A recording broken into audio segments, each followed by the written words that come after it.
Forever bold. That's Tampa Bay Lightning's alumni Pat Maroon's plan. Not only is he now the Alumni Relations brand ambassador, but he's also joining the Scripps Sports broadcast as a TV analyst. But before the puck drops, he's with us now. Fan favorite, Pat Maroon. Thanks for being here. How are you? Good. Thanks for having me.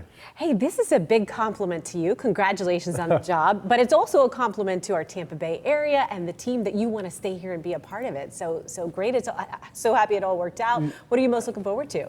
Well, I think just being around the rink again. I think when you retire, you want to be around the guys as much as possible. You want to be around the rink. And for me, I get to give back to the community that gave a lot to me. And I think with Vinnick Sports Group and what he does for the community, and I think as players, you see behind the scenes, we can only do so much during the year because we're so busy. Now I get the opportunity to give back and do all the things we get to see behind the scenes, and the broadcast will be a lot of fun.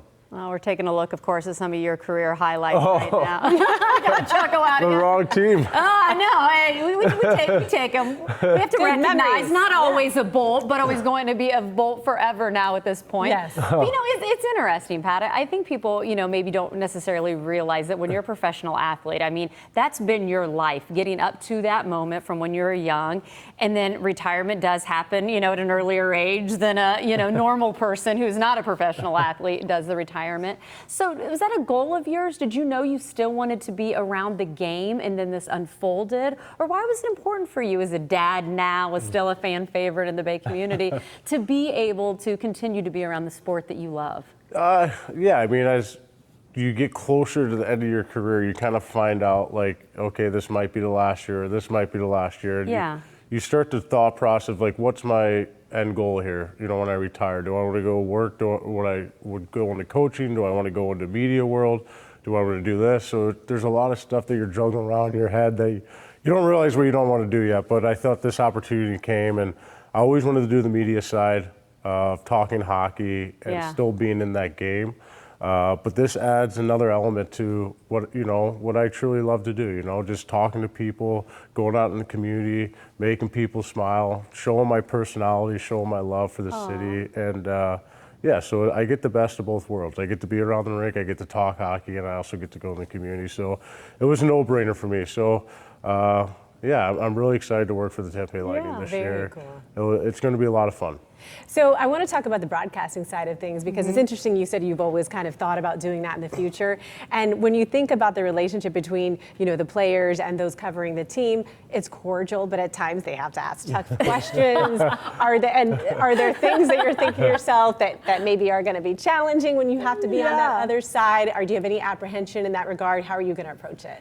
See, I always told myself, you don't want to be the guy that's burning your friends on TV. Unfortunately, like you said, you're going to have to say some things that maybe your buddy's not going to like. And honesty is always key, though. I think when you're honest up front about a player or the team or how they're playing, I think they kind of like that. It's tough criticism, right? So some people hate it, some people love it, but I think a lot of athletes like it. They take a little, they get mad and try to, Improve. Use it.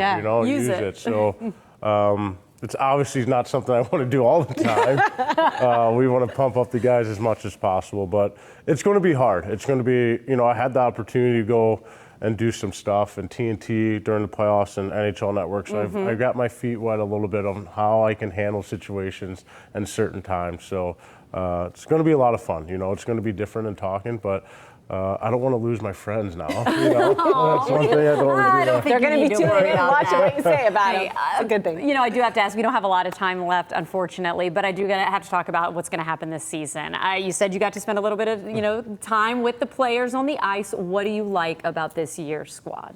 Well, I just think they still have their key players this year. They have their core guys coming back, and I think for me, Vasilevsky's a big question mark. I think for him, if he's on top of his game, I think the sky's the limit for the Tampa Bay Lightning. I think he's the kind of guy, and obviously we all know about Kucherov and Point, and with Hagel coming off a great year, they got a lot of power up front. I think the biggest thing I'm concerned about is maybe their back end a little bit. They're 5'6", but other than that, I think they're going to be a really good team. They're going to be another playoff team, and Good. with Julian Breezebois, Hey. anything can happen at the deadline. There we go. So We've seen that in his career. Well, thanks you for so stopping by. And of course, we want to remember the Spot Tampa Bay 66 is the official broadcast partner of the Lightning. You can watch most games there for free.